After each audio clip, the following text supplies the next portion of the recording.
자, 오늘은 요한복음 19장 38에서 42절 지난주 했던 설교 다음 부분을 이어서 한번 이번 주까지만 요한복음 내용을 한번 살펴보려고 합니다. 제목은 죽음이 생명을 38절에서 42절 제가 한 절 여러분 한 절 한번 같이 읽도록 하겠습니다. 아리마대 사람 요셉은 예수의 제자이나 유대인이 두려워 그것을 숨기더니 2일 후에 빌라도에게 예수의 시체를 가져가기를 구하며 빌라도가 허락하는지라 이에 가서 예수의 시체를 가져가니라. 일찍이 예수께 밤에 찾아왔던 니고데모도 모략과 침향 섞은 것을 100리트라쯤 가지고 온지라. 이에 예수의 시체를 가져다가 유대인의 장례 법대로 그 향품과 함께 세마포로 쌌더라.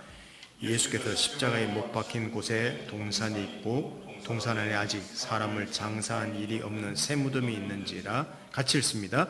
이날은 유대인의 준비일이요 또 무덤이 가까운 고로 예수를 거기 두니라. 지난주에 십자가에서 예수께서 하시는 말씀 다 이루었다는 걸 통해서 하나님께서 무슨 일을 하시는지를 사람을 위해서 잠시 살펴보았죠.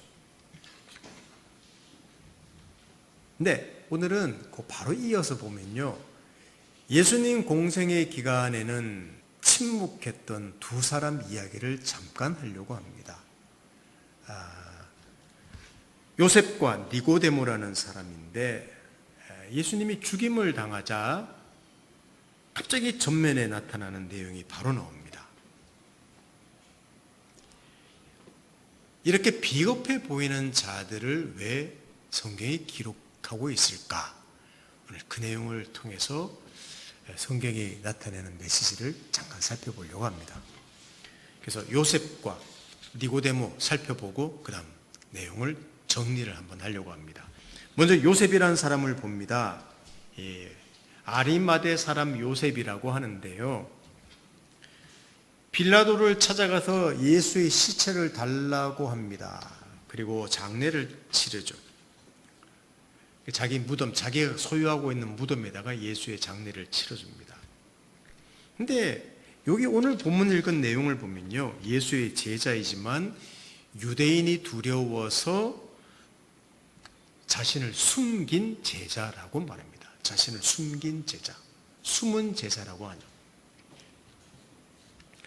다른 복음서에 기록된 내용을 잠깐 살펴보겠습니다. 마태복음을 한번 봅니다. 27장 57절에 저물었을 때에 아리마대의 부자 요셉이라는 사람이 왔으니 그도 예수의 제자라. 예수의 제자라고 나옵니다. 자, 마가복음 15장 43절이 나옵니다. 심심하시죠? 같이 읽겠습니다. 아리마대 사람 요셉이 와서 당돌이 빌라도에게 들어가 예수의 시체를 달라니 이 사람은 존경받는 공회원이요 하나님의 나라를 기다리는 자라. 멋있습니다. 자, 누가복음 23장 50절 51절을 제가 읽어드릴게요. 공회의원으로 선하고 의로운 요셉이라는 사람이 있으니 그들의 결의와 행사에 찬성하지 아니한 자라. 그는 유대인의 동네 아리마대 사람이요 하나님의 나라를 기다리는 자라. 여기 보면 부자, 예수의 제자, 존경받는 공회원, 하나님 나라를 기다리는 사람, 선하고 의로운 사람, 또 예수를 죽이려고 하는 어떤 의회에서 자기는 의결 반대표를 던진 사람, 이런 사람으로 기록하고 있습니다. 괜찮은 사람 아니, 굉장한 사람입니다. 이 자체만 보면요. 근데 오늘 요한은 한 가지를 드러내는데, 자기가 출교당할 것, 이 출교라는 말은 무슨 말인가 하면요, 유대인 공동체에서 추방되는 걸 말합니다. 상거래도 못하고 종교활동도 참석 못하고 완전히 왕따가 되는 게 출교인데, 그 굉장히 무서운, 왕따 되는 거 무서운 것이 유대인들에게 하나의 징벌처럼 여겨졌던 거거든요. 출교를 당할까 두려워서 자기가 제자인 것을 평소에 숨겼다, 그렇게 요한은 기록하고 있습니다. 이런 사람이 갑자기 빌라도를 찾아가 용감하게 시체를 달라고 하고 장례를 치릅니다. 죄책감 때문일까요? 자, 이게 요셉 이야기예요. 자, 니고데모라는 사람을 잠시 보겠습니다. 이 사람은 34kg이나 되는 향품을 가져가서 예수의 시체에다 바르겠다. 이거는 냄새도 제거하고요, 썩는 것을 좀 늦추는 그런 부패를 빨리 하지 않도록 하는 용도로 그 향품을 바르겠다고 말했습니다. 근데 니고데모는 누군가 하면요, 이 사람도 공회의원이고 예전에 예수님 공생이 시작한 초창기 때 한밤중에 예수를 찾아갔던 사람입니다. 선한 선생님 그러면서 어찌하여야 내가 뭐 영생을 얻겠습니까? 그러고 예수님과 대화했던 어떤 사람입니다. 근데 예수님이, 얘야, 너 참 똑똑한 사람, 율법에 정통한 사람 맞지? 너 거듭나야 되겠다. 또 물과 성령으로 다시 태어나야 되겠다. 이런 말씀을 하는데 전혀 알아듣지 못했던 사람입니다. 예수님 말씀은 이런 말씀이에요. 네가 율법을 정통해서 잘 알고 있는데 그곳으로 하나님 나라에 가는 게 아니란다. 이것을 말했는데 그는 못 알아먹었습니다. 중간에 예수에 대해서 옹호하는 발언을 했다가 또 찍히기도 하기도 했습니다. 그런데 이 니고데모도 복음서 내용에 보면 초창기 때 잠시 나타났다가 조용하던 사람이 예수님이 죽음 이후에 나타나 내가 장례를 치르겠습니다. 공개적으로 자신의 믿음을 드러냅니다. 자신들의 장례 법대로 치르겠다는 말은 예수를 인정했다는 말입니다. 여러분, 인정 안 하면 그냥 버리는 거죠. 그냥 길가에 버리는 거죠. 출교당하게 되어 유대 공동체에서 쫓겨날 수도 있습니다. 심지어 시체를 만지면요, 다음날 있는 유월절에 참석 못할 수도 있어요. 그거 유대인들에게는요 굉장히 민감한 문제거든요. 근데 이 사람은 예수의 시체를 달라고 해서 장사를 치릅니다. 이런 모든 위험을 감수하고 예수를 장사하시는데 이거는 이전에 침묵하던 모습과는 사뭇 다릅니다. 이것도 또 죄책감 때문일까요? 저 오늘 짧게 니고데모의 어떤 이상한 행동, 또 요셉이라는 사람의 특이한 어떤 헌신처럼 보이는 것에 대해서 말씀을 드렸는데, 요한은 이 두 사람의 등장을 통해서 무엇을 나타내고 싶어 했을까요? 아니, 요한이 아니죠. 성령께서는요. 그것을 오늘 간단하게 한번 정리하려고 합니다.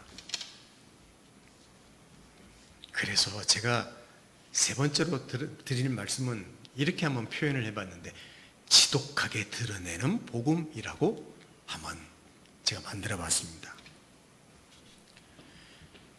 이 두 사람을 통해서 하나님께서는 지독할 정도로 복음을 드러내십니다. 지독할 정도로. 어떤 위대한 사람이 죽고 말았습니다. 끝입니다, 이제. 그런데 그의 죽음이 전혀 생각지도 못한 사람들을 살려내고 있습니다. 그 장면이에요, 지금. 자, 예수께서 평소에 하신 말씀 하나를 봅니다. 자, 우리 같이 읽어보겠습니다. 요한복음 12장 32절. 내가 땅에서 들리면 모든 사람을 내게로 이끌겠노라 하시니. 예수님이 살았을 때 이런 말씀을 하셨어요. 내가 들리면, 들린다는 말은 이렇게 높이 들린다는 말이죠. 이거는 십자가에 들리는 것을 미리 말한 겁니다. 내가 나무에 달려 죽으면 모든 사람을 내게로 이끌겠노라, 이런 말했는데, 자, 지금 예수님이 십자가에 들렸습니다. 그리고 니고데모와 요셉을 하나님에게로 끌고 계십니다. 이 구절이 그대로 이루어지는 내용이에요. 예수가 죽을 때까지 기다렸다는 듯이 죽자마자 그들에게 생명력이 생겼습니다. 평소에는, 예수님 살아생전에는 그냥 침묵하고 비실비실하고 그냥 전혀 하나님 사람 아닌 것처럼 보이더니 예수님이 죽자마자 자기 신앙을 고백하는 사람들이 되었습니다. 이게 요한복음 12장 32절을 나타내는 겁니다. 이사야 53장도 저는 생각납니다. 자, 또 한번 보십시오. 이사야 53장 5절을 우리 같이 읽어보겠습니다. 시작. 그가 찔림은 우리의 허물 때문이요 그가 상함은 우리의 죄악 때문이라. 그가 징계를 받음으로 우리는 평화를 누리고 그가 채찍에 맞음으로 우리는 나음을 받았도다. 야, 내가 법을 어겼습니다. 근데 옆에 있는 사람이 잡혀갔습니다. 근데 내가 살았습니다. 죄가 없답니다. 내가 몸이 아픕니다. 이게 좀 안 맞는 말이기도 하지만 제가 그냥 어거지로 맞춘 거예요. 내가 몸이 아픕니다. 옆에 사람이 병원 가서 수술했습니다. 근데 내가 나았습니다. 황당하죠? 그런 거나 같은 거예요. 한 사람이 죽었습니다. 근데 내가 살았습니다. 이게 예수 사건이에요. 예수가 십자가에 죽어서 다 이루었다 했더니 니고데모가 살았습니다. 요셉이 살았습니다. 그거를 성경은 그냥 놓치지 않고 기록하고 있다는 겁니다. 이것이 복음입니다. 그래서 요한복음은 제가 요한복음 강해는 아니지만 예전에 요한복음을 한번 살펴볼 때도 제가 말씀드렸는데 요한복음은요 시작부터 인간이 가진 종교성, 사람들의 무슨 열심, 헌신 그것을 그냥 요구하지 않습니다. 여러분 보통 종교라고 하면요 정성을 요구해요. 또 헌신을 요구해요. 더 많은 것을 드릴 것을 요구해요. 깨끗한 마음을 요구해요. 그래야지 복 받는다고 해요. 착해야지 복 받는다는 것이 모든 종교의 어떤 원리입니다. 가장 기본적인 원리입니다. 근데 성경은 너무 노골적으로 그럴 필요 없다. 너희들 그런 수준이 아니다. 너무 노골적으로 나타내세요. 제가 요한복음에 있는 몇 구절을 통해서 한번 그것을 제가 한번 보여드리겠습니다. 자, 요한복음 1장 12, 13절을 제가 읽어드릴게요.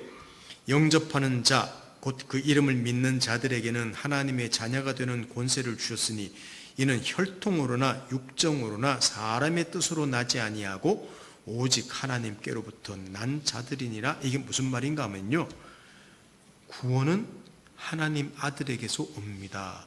내 열심, 내 노력 이런 걸로 되는 게 아닙니다. 그걸 말하는 거예요. 자세히 설명은 드리지 못합니다. 또 한 구절을 볼까요? 요한복음 3장 3절입니다.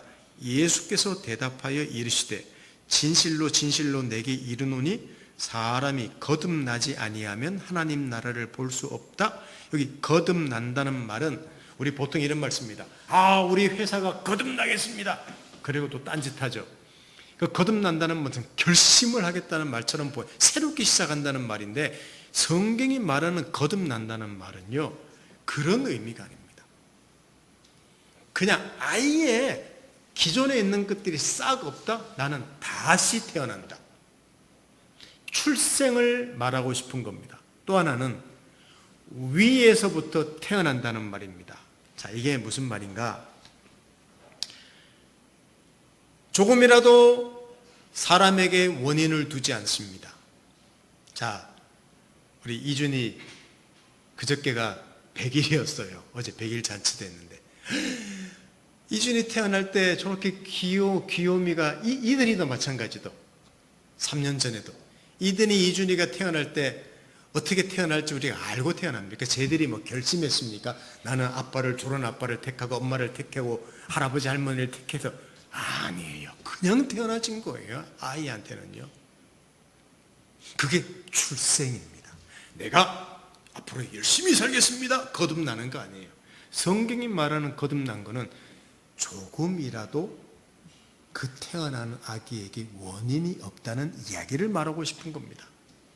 그리고 위로부터 태어난다고 하죠. 그거는 하나님이 주신다는 내용이에요.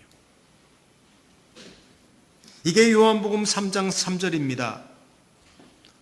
그렇구나. 구원은 전적으로 바깥에서 오는 거구나. 나에게서 나는 게 아니구나. 자, 또 하나 자, 요한복음 6장 51절을 읽어봅니다. 나는 하늘에서 내려온 살아있는 떡이니 사람이 이 떡을 먹으면 영생하리라.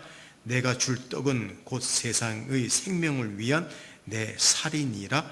예수님이 살을 주어서, 자기 몸을 주어서 사람들을 살린다는 말입니다. 하나님이 오셔서 죽어서 살리겠다고 말합니다. 자, 마지막 한 구절 봅니다. 요한복음 8장 12절 우리 같이 읽어보겠습니다. 시작. 예수께서 또 말씀하여 이르시되 나는 세상의 빛이니 나를 따르는 자는 어둠에 다니지 아니하고 생명의 빛을 얻으리라 그랬습니다. 나는 빛이니 나를 따르는 자는 어둠에 다니지 않고 생명의 빛을 얻으리라. 예수님은 빛으로 오셔서 사람들을 비추어서 그들을 비친 사람, 빛나는 사람으로 살려고 비추기 위해서 오신 게 아닙니다. 예수님은 어둠에 있는 사람, 영적으로 죽어있는 자들을 살리려고 오셨다. 감동시키러 오신 게 아니라 살리러 오셨다고 말하고 있는 게 오늘 이 구절입니다. 요한복음 다 읽으면 더 많은 내용을 말할 수 있겠죠. 사랑하는 성도 여러분, 이게 기독교의 핵심입니다. 우리를 고치기 위해 십자가에서 죽은 것이 아닙니다. 꼭 기억하십시오. 우리가 물론 선한 삶을 목적으로 합니다만은 우리를 고치기 위해서 십자가에서 죽은 것이 아닙니다. 오히려 그분이 십자가에서 죽은 것이 우리의 생명이 되었습니다. 그분이 십자가에서 죽은 것이 우리의 생명이 되었습니다. 내가 시험을 봐서 합격한 것이 아니라는 말입니다. 예수께서 죽음으로써 우리가 삶을 얻었다는 이야기입니다. 그를 십자가에 못 박고 옆구리를 찔렀는데 그 죽음이 사람들을 살렸다. 그 이야기를 사실은 성경 내내 하는 내용이고 요한은 더더욱 그 이야기를 하는 거예요. 야 요셉아 니고데모야, 아이고 이쁘게 웃네. 요셉아 니고데모야, 네가 평상시에 그냥 침묵하며 살았지 생명도 없었지? 그래 내가 죽었어 너희를 살리마. 이 메시지를 드러내는 거예요. 이 사건을 통하여. 여러분, 죽은 나무에 아무리 영양분을 줘보십시오. 그 나무는 살지 않습니다. 아무리 햇빛을 비춰보십시오. 죽은 나무는 살아야 됩니다. 살려야 됩니다. 기적적으로. 이게 하나님께서 아들을 보내어 그 아들을 죽음 안에서 우리를 기적적으로 살렸습니다. 죽은 나무를 살리셨습니다. 이게 구원입니다. 저는 참 과거에요, 사람들을, 젊은 청년들을 도우면서 야 너는 왜 안 믿어지냐 이렇게 밀어붙인 적이 엄청 많습니다. 구원의 확신이 왜 없냐? 너는 구원의 확신이 왜 없냐? 압박하기도 했죠. 제가 이 설교 준비하다가 예전에 형제자매들을 또 젊은 사람들을 성경 공부 가르치면서 압박했던 구절 한 구절을 생각났습니다. 자, 요한일서 5장 11, 12절이라는 구절 우리 마지막으로 한번 같이 읽어보겠습니다. 시작. 또 증거는 이것이니 하나님이 우리에게 영생을 주신 것과 이 생명이 그의 아들 안에 있는 그것이니라. 아들이 있는 자에게는 생명이 있고 하나님의 아들이 없는 자에게는 생명이 없느니라. 자, 하나님이 증거, 뭔가 기록을 남겨주셨는데 하나님이 영생을 주셨는데 그 영생이 아들 안에 있다. 아들이 있으면 생명이 있고 아들이 없으면 생명이 없다. 단순한 말씀이에요. 그건 이런 말씀입니다. 구원은 하나님의 선물이란다. 전적인 은혜란다. 이걸 말하고 있는 구절이 이 요한일서 5장 11, 12절이에요. 근데 저 어떻게 밀어붙였는가 하면 야 너한테 분명히 그랬지. 하나님 아들 안에 영생이 있다고 했지. 너 안에 아들 있어 없어? 있는 걸 확인해봐. 그러고 막 얼마나 밀어붙였는지. 그러면 내가 밀어붙이면 얼마나 상대방이 당황하겠습니까? 자, 여러분, 하나님 아들이 있냐 없냐를 따지는 게 아니라 하나님이 생명을 주셨다는 사실을 말하고 있는 구절입니다. 그러니 이 구절을 제가 사람들한테 말할 때요, 그래, 괜찮아. 우리에게는 어떤 자격, 특별한 경험, 획기적인 변화, 뭐 없을 수 있지. 우리 원래 그런 존재인데, 야, 너 안 믿어지지? 너 모르겠지? 그래서 하나님의 아들을 보내신 거야. 그 안에 생명이 있는 거야. 이렇게 말을 하는 거예요. 제가 그것을 엉뚱하게 사람들한테 말을 했던 기억이 납니다. 복음을 통해서 지독하게 복음이 무엇인지, 십자가에서 이루신 구원이 무엇인지를 드러내는 일을 하십니다. 여러분, 요셉과 니고데모의 헌신이 굉장하다고요? 대답이 난 것인가요? 아닙니다. 아닙니다. 하나님이 일하셨습니다. 하나님을 통해서 일하셨습니다. 죽음, 생명을 가져온 것입니다.